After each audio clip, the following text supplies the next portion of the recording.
पैदा कीते है। कई इंद्र की पूजा करते, वो इंद्र नूं ही रब समझी बैठे, इंद्र नूं ही अन्नदाता समझते हैं। वो कहते जे इंद्र मीह ना पावेगा तो असीं भुखे मर जावांगे। ਇਹਦਾ ਭਰਮ ਤਾਂ ਸ੍ਰੀ ਭਗਵਾਨ ਕ੍ਰਿਸ਼ਨ ਜੀ ਮਹਾਰਾਜ ਨੇ ਦੁਆਪਰ ਯੁੱਗ ਵਿੱਚ ਦੂਰ ਕਰ ਦਿੱਤਾ ਸੀ, ਕਿਉਂਕਿ ਦੁਆਪਰ ਯੁੱਗ ਦੇ ਵਿੱਚ ਗਵਾਲੇ ਜਿਨ੍ਹਾਂ ਦੇ ਘਰ ਭਗਵਾਨ ਕ੍ਰਿਸ਼ਨ ਜੀ ਰਹੇ ਨੇ ਉਹ ਗਵਾਲੇ ਸੀਗੇ। ਪਿਤਾ ਨੰਦ ਸੀਗਾ, ਮਾਤਾ ਯਸ਼ੋਦਾ ਸੀ, ਤੇ ਉਹ ਸਾਰੀ ਗਵਾਲਿਆਂ ਦੀ ਅਹੀਰਾਂ ਦੀ ਜੋ ਬਰਾਦਰੀ ਸੀ ਉਹ ਗਊਆਂ ਪਾਲਦੇ ਸੀ, ਗਊਆਂ ਦਾ ਦੁੱਧ ਵੇਚਦੇ ਸੀ, ਉਹਦੇ ਨਾਲ ਹੀ ਗੁਜ਼ਾਰਾ ਚੱਲਦਾ ਸੀ। ਦੁੱਧ ਘਿਓ ਉਹਨਾਂ ਦੇ ਘਰ ਬਹੁਤ ਸੀ, ਇਸੇ ਕਰਕੇ ਭਗਵਾਨ ਕ੍ਰਿਸ਼ਨ ਜੀ ਨੂੰ ਮੱਖਣ ਖਾਂਦੇ ਦਿਖਾਇਆ ਗਿਆ ਹੈ। ਤੋ ਇੱਕ ਦਿਨ ਭਗਵਾਨ ਕ੍ਰਿਸ਼ਨ ਜੀ ਨੇ ਦੇਖਿਆ ਵੀ ਪਿਤਾ ਆਨੰਦ ਤੇ ਮਾਤਾ ਯਸ਼ੋਦਾ ਦੇ ਪਿੰਡ ਦੇ ਸਾਰੇ ਬੁੱਢੇ ਬਜ਼ੁਰਗ ਤੇ ਬੀਬੀਆਂ ਤੇ ਜਵਾਨ ਤੇ ਬੱਚੇ ਇਕੱਠੇ ਹੋ ਕੇ ਬੜੀ ਵੱਡੀ ਕੋਈ ਪ੍ਰੋਗਰਾਮ ਦੀ ਪਲੈਨਿੰਗ ਕਰ ਰਹੇ ਆ, ਬਹੁਤ ਵੱਡਾ ਤਿਆਰਾ ਕਰ ਰਹੇ, ਜਿਵੇਂ ਕੋਈ ਜੱਗ ਕਰਨਾ ਹੁੰਦਾ। ਭਗਵਾਨ ਕ੍ਰਿਸ਼ਨ ਜੀ ਨੇ ਆਪਣੇ ਪਿਤਾ ਨੂੰ ਪੁੱਛਿਆ ਕਿ ਪਿਤਾ ਜੀ ਇਹ ਕਾਹਦੀ ਤਿਆਰੀ ਕਰ ਰਹੇ ਹੋ? ਦਸਮ ਪਾਤਸ਼ਾਹ ਜੀ ਨੇ ਇੱਕ ਕਥਾ ਕ੍ਰਿਸ਼ਨ ਅਵਤਾਰ ਦੇ ਅੰਤਰਗਤ ਸ੍ਰੀ ਦਸਮ ਗ੍ਰੰਥ ਸਾਹਿਬ ਦੇ ਅੰਦਰ ਵੀ ਲਿਖੀ ਹੈ। ਪਿਤਾ ਜੀ ਕਹਿਣ ਲੱਗੇ ਪੁੱਤਰ ਕ੍ਰਿਸ਼ਨ ਤਿਆਰੀ ਕਰ ਰਹੇ ਆ, ਆਇਓ ਹੁਆ ਇੰਦਰ ਕੀ ਪੂਜਾ ਕੋ ਦਿਵਸ। ਇੰਦਰ ਦੀ ਪੂਜਾ ਦਾ ਦਿਨ ਆ ਗਿਆ। ਸਾਲ ਪਿੱਛੋਂ ਅਸੀਂ ਇੰਦਰ ਦੀ ਪੂਜਾ ਕਰਦੇ ਹਾਂ। ਇੰਦਰ ਦੇਵਤਾ ਉਹਨੂੰ ਅਸੀਂ ਖੁਸ਼ ਕਰਦੇ ਹਾਂ। ਜਦੋਂ ਉਹਦੀ ਪੂਜਾ ਕਰਾਂਗੇ ਉਹ ਮੀਂਹ ਪਾਵੇਗਾ, ਤੇ ਮੀਂਹ ਪਾਉਣ ਨਾਲ ਫਿਰ ਘਾਹ ਹੋਵੇਗਾ, ਘਾਹ ਖਾ ਕੇ ਸਾਡੀਆਂ ਗਊਆਂ ਦੁੱਧ ਦੇਣਗੀਆਂ, ਦੁੱਧ ਤੋਂ ਮੱਖਣ ਮਿਲੇਗਾ, ਪੁੱਤਰ ਆਪਣਾ ਗੁਜ਼ਾਰਾ ਚੱਲੇਗਾ। ਕਿਉਂਕਿ ਘਾਹ ਹੋਵੇਗਾ ਤਾਂ ਹੀ ਗਊਆਂ ਦੁੱਧ ਦੇਣਗੀਆਂ। ਉਠੈ ਘਾਹ ਚਰਹਿ ਨਿਤ ਸੁਰਹੀ, ਸਾ ਧਨ ਦਹੀ ਬਿਲੋਵੈ। ਗੁਰੂ ਗ੍ਰੰਥ ਸਾਹਿਬ ਜੀ ਵੀ ਪੰਕਤੀ ਆਈ ਹੈ ਵੀ ਮੀਂਹ ਪੈਣ ਦੇ ਨਾਲ ਘਾਹ ਹੁੰਦਾ, ਘਾਹ ਨਾਲ ਗਊਆਂ ਦੁੱਧ ਦਿੰਦੀਆਂ ਨੇ, ਉਹਨਾਂ ਦੀ ਖੁਰਾਕ ਹੈ। ਇੰਦਰ ਦੀ ਪੂਜਾ ਇਸ ਕਰਕੇ ਕਰਦੇ ਹਾਂ ਬਈ ਇੰਦਰ ਸਾਨੂੰ ਸਾਰਿਆਂ ਨੂੰ ਪਾਲਦਾ ਹੈ, ਉਹ ਦੇਵਤਿਆਂ ਦਾ ਰਾਜਾ ਹੈ। ਸੁਣ ਕੇ ਭਗਵਾਨ ਕ੍ਰਿਸ਼ਨ ਜੀ ਕਹਿਣ ਲੱਗੇ ਬਾਪੂ ਜੀ ਆਪਾਂ ਐਤਕੀ ਇੰਦਰ ਦੀ ਪੂਜਾ ਨਹੀਂ ਕਰਨੀ, ਆਪਾਂ ਨਹੀਂ ਪੂਜਾ ਕਰਨੀ ਇੰਦਰ ਦੀ। ਇੰਦਰ ਕੌਣ ਹੈ ਵਿਚਾਰਾ ਜਿਹਨੂੰ ਸਾਡੇ ਸ਼ਹਿਰ ਦੀਆਂ ਧੀਆਂ ਭੈਣਾਂ ਜਾ ਕੇ ਪੂਜਣ, ਅਸੀਂ ਤੇ ਪਰਮੇਸ਼ਰ ਨੂੰ ਪੂਜਣਾ। ਉਹ ਵਿਚਾਰੇ ਗਵਾਲੇ ਸੀਗੇ, ਉਹਨਾਂ ਦੀ ਗੱਲ ਸਮਝ ਨਾ ਆਈ। ਕਿਉਂਕਿ ਜਿਹੜਾ ਬੰਦਾ ਨਾ ਦੇਹ ਦੀ ਪੂਜਾ ਵਿੱਚ ਲੱਗਾ ਹੋਵੇ, ਕਰਮ ਕਾਂਡ 'ਚ ਲੱਗਾ ਹੋਵੇ, ਉਹਨੂੰ ਅਧਿਆਤਮ ਦੀ ਗੱਲ ਸਮਝਾਓ ਨਹੀਂ ਸਮਝ ਪੈਂਦੀ। ਬੜੀ ਔਖੀ ਗੱਲ ਹੈ। ਇਹ ਤਾਂ ਪੌੜੀਆਂ ਹੌਲੇ ਹੌਲੇ ਚੜ੍ਹੀਆਂ ਜਾਂਦੀਆਂ। ਭਗਵਾਨ ਕ੍ਰਿਸ਼ਨ ਜੀ ਕਹਿੰਦੇ ਵੀ ਪਰਮੇਸ਼ਰ ਹੈ ਮੀਂਹ ਪਾਉਣ ਵਾਲਾ। ਇੰਦਰ ਕੌਣ ਹੈ? ਗੁਰਬਾਣੀ ਵੀ ਕਹਿੰਦੀ ਮੀਂਹ ਪਿਆ ਪਰਮੇਸ਼ਰ ਪਾਇਆ, ਜੀ ਜੰਤ ਸਭ ਸੁਖੀ ਵਸਾਇਆ। ਇੰਦਰ ਤੇ ਉਹਦੇ ਹੁਕਮ ਵਿੱਚ ਵਸਦਾ। ਜੇ ਵਾਹਿਗੁਰੂ ਦੀ ਆਗਿਆ ਹੁੰਦੀ ਹੈ, ਹੁਕਮ ਹੁੰਦਾ, ਮੇਘੈ ਨੋ ਫੁਰਮਾਨ ਹੋਵਾ, ਵਰਸੋ ਕਿਰਪਾ ਧਾਰ, ਤੇ ਉਹ ਵਸਦਾ। ਤੇ ਅਸੀਂ ਉਹਦੀ ਪੂਜਾ ਕਰੀਏ ਜਿਹੜਾ ਵੱਡਾ।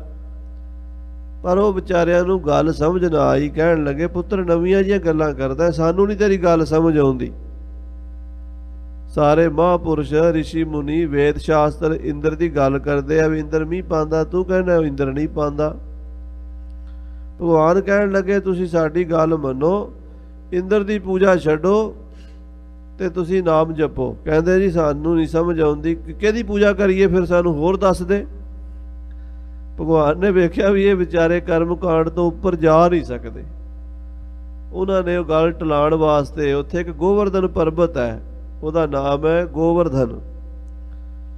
ਉਹ ਗੋਵਰਧਨ ਪਰਬਤ ਦੀ ਭਗਵਾਨ ਕਹਿੰਦੇ ਇਹਦੀ ਪੂਜਾ ਕਰ ਲਓ, ਕਿਉਂਕਿ ਇਹਦੇ ਉੱਤੇ ਘਾਹ ਹੁੰਦਾ, ਆਪਣੀਆਂ ਗਊਆਂ ਇਹਦੇ ਤੇ ਚੁਗਦੀਆਂ ਰਹਿੰਦੀਆਂ ਸਾਰਾ ਦਿਨ, ਤੇ ਆਪਾਂ ਇਹਦੇ ਤੋਂ ਖਾਂਦੇ ਹਾਂ, ਇਹਦੀ ਪੂਜਾ ਕਰ ਲਓ। ਉਹਨਾਂ ਗਵਾਲਿਆਂ ਨੇ ਉਸ ਸਾਲ ਇੰਦਰ ਦੀ ਪੂਜਾ ਛੱਡ ਕੇ ਤੇ ਪਹਾੜ ਦੀ ਪੂਜਾ ਕੀਤੀ, ਗੋਵਰਧਨ। ਜਦੋਂ ਗੋਵਰਧਨ ਦੀ ਪੂਜਾ ਕੀਤੀ, ਇੰਦਰ ਦੀ ਪੂਜਾ ਨਾ ਹੋਈ ਤੇ ਇੰਦਰ ਨੂੰ ਬੜਾ ਗੁੱਸਾ ਚੜਿਆ ਵੀ ਮੇਰੀ ਪੂਜਾ ਛੱਡਤੀ ਇਹਨਾਂ ਨੇ। ਹੁਣ ਜਿਹੜੇ ਬੰਦੇ ਨੂੰ ਕੋਈ ਮਾਣ ਸਤਿਕਾਰ ਮਿਲਦਾ ਹੋਵੇ ਉਹਦਾ ਖੁੱਸ ਜਾਵੇ, ਉਹਨੂੰ ਗੁੱਸਾ ਤਾਂ ਚੜ੍ਹਨਾ ਹੀ ਸੀ। ਇੰਦਰ ਨੇ ਆਪਣੀ ਫੌਜ ਭੇਜ ਦਿੱਤੀ ਮੇਘ ਬੱਦਲਾਂ ਨੂੰ ਵੀ ਜਾਓ ਇਹ ਸਾਰਾ ਬ੍ਰਿਜ ਦਾ ਇਲਾਕਾ ਤਬਾਹ ਕਰ ਦਿਓ, ਇਹਨਾਂ ਦੇ ਘਰ ਘਾਟ ਉਜਾੜ ਦਿਓ। ਇੰਨਾ ਮੀਂਹ ਆਇਆ ਵੀ 7 ਦਿਨ 7 ਰਾਤਾਂ ਲਗਾਤਾਰ ਮੀਂਹ ਪੈਂਦਾ ਰਿਹਾ, ਹਟਿਆ ਹੀ ਕੋਈ ਨਾ। ਜਦੋਂ ਮੀਂਹ ਨਾ ਹਟਿਆ, ਦੁਨੀਆ ਡੁੱਬਣ ਲੱਗੀ, ਤੇ ਭਗਵਾਨ ਕ੍ਰਿਸ਼ਨ ਕੋਲ ਆ ਕੇ ਗਵਾਲੇ ਕਹਿੰਦੇ ਤੂੰ ਮਰਵਾਇਆ ਸਾਨੂੰ, ਜੇ ਤੂੰ ਸਾਨੂੰ ਨਾ ਪੁੱਠੇ ਰਾਹ ਪਾਉਂਦਾ, ਇਹ ਪਰਬਤ ਦੀ ਪੂਜਾ ਤੇ ਲਾਤਾ ਸਾਨੂੰ, ਇੰਦਰ ਰੁੱਸ ਗਿਆ, ਹੁਣ ਸਾਡਾ ਬੇੜਾ ਗਰਕ ਕਰਕੇ ਛੱਡੇਗਾ, ਰੋੜ ਕੇ ਛੱਡੇਗਾ ਸਾਨੂੰ। ਉਧਰੋਂ ਜਮਨਾ ਭਰਦੀ ਜਾ ਰਹੀ ਹੈ, ਸਾਨੂੰ ਬਚਾਓ, ਹੁਣ ਤੁਹਾਡੀ ਜ਼ਿੰਮੇਵਾਰੀ ਹੈ, ਬਚਾਓ ਸਾਨੂੰ। ਉਦੋਂ ਭਗਵਾਨ ਕ੍ਰਿਸ਼ਨ ਜੀ ਨੇ ਆਪਣੀ ਮਾਇਆ ਦੇ ਨਾਲ, ਯੋਗ ਮਾਇਆ ਦੇ ਨਾਲ, ਉਹ ਜਿਹੜਾ ਪਹਾੜ ਸੀ ਉਹ ਇੱਕ ਉਂਗਲੀ ਤੇ ਚੱਕ ਲਿਆ। ਸ੍ਰੀ ਗੁਰੂ ਗ੍ਰੰਥ ਸਾਹਿਬ ਵਿੱਚ ਬਚਨ ਆਉਂਦੇ ਨੇ, ਗੋਵਰ ਧਨ ਧਾਰੀ ਮੁਰਲੀ ਮਨੋਹਰ ਹਰ ਰੰਗਾ ਮੋਹਨ ਮਾਧਵ ਕ੍ਰਿਸ਼ਨ ਮਾਰੂ ਰਾਗ ਦੇ ਵਿੱਚ ਸ਼ਬਦ ਹੈ। ਉਹ ਭਗਵਾਨ ਨੇ ਉਦੋਂ ਪਹਾੜ ਉੱਪਰ ਚੁੱਕ ਕੇ, ਜਿਵੇਂ ਛਤਰੀ ਕਰੀ ਦੀ ਹੈ ਨਾ, ਸਾਰੇ ਲੋਕਾਂ ਨੂੰ ਥੱਲੇ ਕਰ ਲਿਆ, ਉਹਨਾਂ ਦੇ ਪਸ਼ੂ ਪਹਾੜ ਦੇ ਥੱਲੇ ਕਰ ਲਏ, ਪਹਾੜ ਉੱਪਰ ਛਤਰੀ ਕਰਕੇ ਪਹਾੜ ਦੀ, ਤੇ ਸਾਰੇ ਲੋਕਾਂ ਨੂੰ ਬਚਾ ਲਿਆ। ਤੇ ਇੰਦਰ ਨੂੰ ਸਮਝ ਆਈ ਵੀ ਜਿਹਨੇ ਪਹਾੜ ਚੁੱਕ ਲਿਆ ਨਾ, ਜਿਹਨੇ ਪਹਾੜ ਚੁੱਕ ਲਿਆ, ਇਹ ਮੇਰੇ ਤੋਂ ਵੀ ਡਾਢਾ ਹੈ, ਇਹ ਕੋਈ ਤਗੜਾ ਹੈ। ਫਿਰ ਉਹਨੇ ਆਪਣੇ ਧਿਆਨ ਨਾਲ ਵੇਖਿਆ ਵੀ ਇਹ ਤਾਂ ਪਰਮੇਸ਼ਰ ਦੀ ਭਗਤੀ ਕਰਨ ਵਾਲਾ, ਭਗਤੀ ਦਾ ਪ੍ਰਚਾਰ ਕਰਨ ਵਾਲਾ ਉਹਦਾ ਅਵਤਾਰ ਹੈ। ਤੇ ਫਿਰ ਆ ਕੇ ਪੈਰੀ ਪੈ ਗਿਆ, ਇੰਦਰ ਨੇ ਮਾਫੀ ਮੰਗੀ, ਇੰਦਰ ਸ਼ਰਣੀ ਪੈ ਗਿਆ।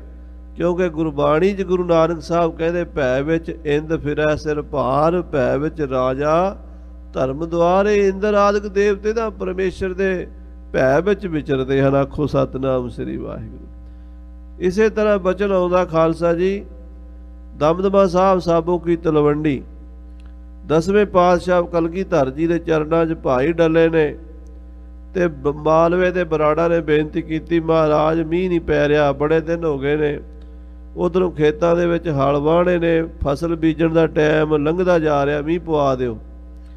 10ਵੇਂ ਪਾਤਸ਼ਾਹ ਟਾਲਦੇ ਰਹੇ, 1 ਦਿਨ 2 ਦਿਨ, ਹਫ਼ਤਾ ਲੰਘ ਗਿਆ, ਤੇ ਜੱਟ ਇਕੱਠੇ ਹੋ ਕੇ ਕਹਿੰਦੇ ਮਹਾਰਾਜ ਮੀਂਹ ਪਵਾਓ, ਨਹੀਂ ਤੇ ਅਸੀਂ ਮਰ ਜਾਵਾਂਗੇ। ਡੱਲਾ ਕਹਿੰਦਾ ਮਹਾਰਾਜ ਮੀਂਹ ਪਵਾਓ, ਬਹੁਤ ਬੁਰਾ ਹਾਲ ਹੈ ਸਾਡਾ, ਮੀਂਹ ਪਵਾਓ।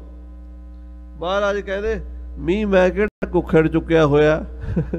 ਸਤਿਗੁਰਾਂ ਦੇ ਬਚਨ ਆਉਂਦੇ ਸੂਰਜ ਪ੍ਰਕਾਸ਼ ਵਿੱਚ। ਮਹਾਰਾਜ ਕਹਿੰਦੇ ਮੀਂਹ ਅਸੀਂ ਕੁੱਛੜ ਚੁੱਕਿਆ ਹੋਇਆ? ਕਹਿੰਦਾ ਨਹੀਂ ਮਹਾਰਾਜ, ਤੁਸੀਂ ਕੁੱਛੜ ਚੁੱਕਿਆ ਹੋਇਆ। ਕਿਉਂ? ਵੱਡਿਆਂ ਦੇ ਵਿੱਚ ਬੜਾ ਬਲ ਹੁੰਦਾ, ਤੁਸੀਂ ਪਵਾ ਸਕਦੇ ਹੋ। ਜਦੋਂ ਉਹਨੇ ਪੂਰੇ ਵਿਸ਼ਵਾਸ ਨਾਲ ਕਿਹਾ ਨਾ, ਤੇ ਕਲਗੀਧਰ ਕਹਿੰਦੇ ਆ ਸਾਡਾ ਜੋੜਾ ਚੁੱਕ ਲੈ, ਤੇ ਡੱਲਿਆ ਜੁੱਤੀ ਲੈ ਕੇ ਨਾ ਇੰਦਰ ਨੂੰ ਕਹਿ ਵੀ ਆਹ ਜੁੱਤੀ ਪਏਗੀ, ਮੀਂਹ ਪਾ ਦੇ। ਡੱਲਾ ਵਿਸ਼ਵਾਸ ਬੜਾ ਕਰਦਾ ਸੀ ਸਤਿਗੁਰਾਂ ਦੇ ਬਚਨ ਤੇ, ਜੋੜਾ ਚੁੱਕ ਲਿਆ ਤੇ ਕਹਿਣ ਲੱਗਾ ਇੰਦਰਾ ਵੇਖ ਲੈ ਜੁੱਤੀ 10ਵੇਂ ਪਾਤਸ਼ਾਹ ਦੀ ਹੈ, ਮੀਂਹ ਪਾ, ਹੁਣੇ ਹੀ ਪਾ। ਅਜੇ ਇਦਾਂ ਕਹਿਣ ਦੀ ਦੇਰ ਸੀ ਨਾ, ਕਾਲੇ ਬੋਲੇ ਬੱਦਲ ਛਾ ਗਏ ਤੇ ਮੋਲੇ ਧਾਰ ਵਰਖਾ ਲੱਗ ਗਈ। ਵਰਖਾ ਲੱਗੀ, ਕਹਿੰਦੇ ਨਾ ਦਿਨੇ ਹਟੇ ਨਾ ਰਾਤੀ, 7 ਦਿਨ ਤੇ 7 ਰਾਤਾਂ ਲਗਾਤਾਰ ਮੀਂਹ ਪੈਂਦਾ ਰਿਹਾ। ਛੱਪੜ ਭਰ ਗਏ, ਖੂਹ ਭਰ ਗਏ, ਗਲੀਆਂ ਭਰ ਗਈਆਂ, ਖੇਤ ਭਰ ਗਏ, ਲੋਕਾਂ ਦੇ ਘਰਾਂ 'ਚ ਪਾਣੀ ਵੜ ਗਿਆ, ਪਾਣੀ ਪਾਣੀ ਹੋ ਗਿਆ, ਫਲੱਡ ਆ ਗਏ। 7ਵੇਂ ਦਿਨ ਤੰਗ ਆ ਕੇ ਸਾਰੇ ਬਰਾੜ ਮਹਾਰਾਜ ਕੋਲ ਆ ਕੇ ਕਹਿੰਦੇ, ਡੱਲਾ ਮੋਹਰੀ ਹੋ ਕੇ ਬੋਲਿਆ, ਕਹਿੰਦਾ ਮਹਾਰਾਜ ਮੀਂਹ ਹਟਾਓ। ਮਹਾਰਾਜ ਕਹਿੰਦੇ ਹੁਣ ਕਿਵੇਂ ਹਟੇਗਾ, ਤੁਸੀਂ ਆਪੇ ਕਹਿੰਦੇ ਸੀ ਮੀਂਹ ਪਵਾਓ, ਮੀਂਹ ਪਵਾਓ, ਜੇ ਪੈਣ ਲੱਗਾ ਤਾਂ ਹੁਣ ਪਈ ਜਾਣ ਦਿਓ। ਕਹਿੰਦੇ ਨਾ ਮਹਾਰਾਜ, ਹਟਦਾ ਹੀ ਕੋਈ ਨਹੀਂ। ਮਹਾਰਾਜ ਕਹਿੰਦੇ ਫਿਰ ਏਦਾਂ ਕਰ, ਸਾਡੀ ਜੁੱਤੀ ਚੁੱਕ ਲਓ, ਇੰਦਰ ਨੂੰ ਕਹਿ ਵੀ ਮੀਂਹ ਹਟਾ ਦੇ। ਡੱਲਾ ਜੋੜਾ ਲੈ ਕੇ ਬਾਹਰ ਆਇਆ, ਕਹਿੰਦਾ ਇੰਦਰਾ ਮੀਂਹ ਬੰਦ ਕਰ ਦੇ, ਜੁੱਤੀ ਵੇਖ ਲੈ 10ਵੇਂ ਪਾਤਸ਼ਾਹ ਦੀ। ਉਸੇ ਵੇਲੇ ਮੀਂਹ ਬੰਦ ਹੋ ਗਿਆ। ਖਾਲਸਾ ਜੀ, ਸ੍ਰੀ ਮਾਨ ਸੰਤ ਬਾਬਾ ਕਰਮ ਸਿੰਘ ਜੀ ਡੰਡਿਆਂ ਵਾਲੇ ਬੁੱਢੇ ਦਲ ਦੇ ਜਥੇਦਾਰ ਹੋਏ ਆ। 125 ਸਾਲ ਉਮਰ ਹੋਈ ਮਹਾਂਪੁਰਸ਼ਾਂ ਦੀ, ਜਿਨ੍ਹਾਂ ਨੇ ਉਹਨਾਂ ਦੀ ਸੰਗਤ ਕੀਤੀ ਹੈ। ਮੈਂ ਉਹਨਾਂ ਦੀ ਸੰਗਤ ਮਹਾਂਪੁਰਸ਼ਾਂ ਦੀ ਕੀਤੀ। ਉਹ ਬਚਨ ਸੁਣਾਉਂਦੇ ਸੀ, ਜਦੋਂ ਕਿਤੇ ਮਾਝੇ ਦੇ ਵਿੱਚ ਜਾਂ ਕਿਤੇ ਵੀ ਉਹਨਾਂ ਨੇ ਜਾਣਾ, ਪਿੰਡਾਂ 'ਚ ਬੀਜ ਸਿੰਘਾਂ ਨੇ ਆਖਣਾ ਬਾਬਾ ਜੀ ਮੀਂਹ ਪਵਾ ਦਿਓ, ਤੇ ਬਾਬਾ ਕਰਮ ਸਿੰਘ ਨੇ ਆਖਣਾ ਸਾਧ ਸੰਗਤ ਜੀ ਬੈਠ ਜਾਓ, ਸਾਰੀ ਸੰਗਤ ਨੇ ਬਹਿ ਜਾਣਾ। ਬਾਬੇ ਕਰਮ ਸਿੰਘ ਡੰਡਿਆਂ ਵਾਲੇ ਨੇ ਇਹ ਸਾਖੀ ਸੁਣਾਣੀ ਜਿਹੜੀ ਡੱਲੇ ਨਾਲ ਦਮਦਮੇ ਸਾਹਿਬ ਹੋਈ ਵੀ ਕਲਗੀਧਰ ਪਾਤਸ਼ਾਹ ਨੇ ਡੱਲੇ ਨੂੰ ਆਖਿਆ ਸੀ ਜੁੱਤੀ ਚੁੱਕ ਲੈ ਤੇ ਇੰਦਰ ਨੂੰ ਦਬਕਾ ਮਾਰ ਦੇ ਵੀ ਜੁੱਤੀ ਵੇਖ ਲੈ ਮੀਂਹ ਪਾਉਂਦਾ ਕਿ ਨਹੀਂ ਪਾਉਂਦਾ। ਬਾਬੇ ਕਰਮ ਸਿੰਘ ਨੇ ਸਾਰੀ ਸਾਖੀ ਸੁਣਾ ਕੇ ਨਾ ਤੇ ਬਾਅਦ ਚ ਆਖਣਾ ਖਾਲਸਾ ਜੀ ਤੁਸੀਂ ਹੁਣ ਇੱਕ ਸਿੰਘ ਉੱਠੋ ਤੇ ਜੋੜਾ ਲੈ ਲਓ ਤੇ ਉਹਨੂੰ ਕਹਿ ਦਿਓ ਵੀ ਇੰਦਰਾ 10ਵੇਂ ਪਾਤਸ਼ਾਹ ਦਾ ਪਤਾ ਹੈ ਨਾ ਜੁੱਤੀਆਂ ਕਿੰਨੀਆਂ ਮਾਰਦੇ ਆ ਮੀਂਹ ਪਾ ਦੇ। ਕਹਿੰਦੇ ਉਸੇ ਵੇਲੇ ਹੀ ਬਾਬਾ ਜੀ ਦਾ ਬਚਨ ਹੋਣਾ, ਸਿੰਘ ਨੇ ਉਦਾਂ ਹੀ ਕਹਿ ਦੇਣਾ ਤੇ ਉੱਥੇ ਮੀਂਹ ਪੈ ਜਾਣਾ। ਤੇ ਜਦੋਂ ਮੀਂਹ ਜ਼ਿਆਦਾ ਹੋ ਜਾਣਾ ਨਾ ਤੇ ਬਾਬੇ ਨੇ ਆਖਣਾ, ਸਿੰਘਾਂ ਨੇ ਆਖਣਾ ਬਾਬਾ ਜੀ ਹੁਣ ਮੀਂਹ ਬੰਦ ਨਹੀਂ ਹੁੰਦਾ। ਉਹਨੂੰ ਸਿੰਘ ਨੂੰ ਕਹਿਣਾ ਇਹਨੂੰ ਕਹੋ ਵੀ ਫੇਰ ਇੰਦਰਾ ਜੁੱਤੀ 10ਵੇਂ ਪਾਤਸ਼ਾਹ ਦੀ ਆ ਵੇਖ ਲੈ, ਉਸੇ ਵੇਲੇ ਫੇਰ ਮੀਂਹ ਬੰਦ ਹੋ ਜਾਣਾ। ਖਾਲਸਾ ਜੀ ਇਹ ਤਾਂ ਜਿੰਨੇ ਦੇਵੀ ਦੇਵਤੇ ਹਨ ਹੈਨ ਸਾਡੇ ਲਈ ਸਤਿਕਾਰਯੋਗ ਹੀ ਹਨ, ਪਰ ਵੱਡਾਡੇ ਦੇ ਅੱਗੇ ਜ਼ੋਰ ਨਹੀਂ ਚੱਲਦਾ। ਉਹ ਕਲਗੀਧਰ ਪਾਤਸ਼ਾਹ ਮਹਾਰਾਜ ਗੁਰੂ ਗੋਬਿੰਦ ਸਿੰਘ ਸਾਹਿਬ ਤੋਂ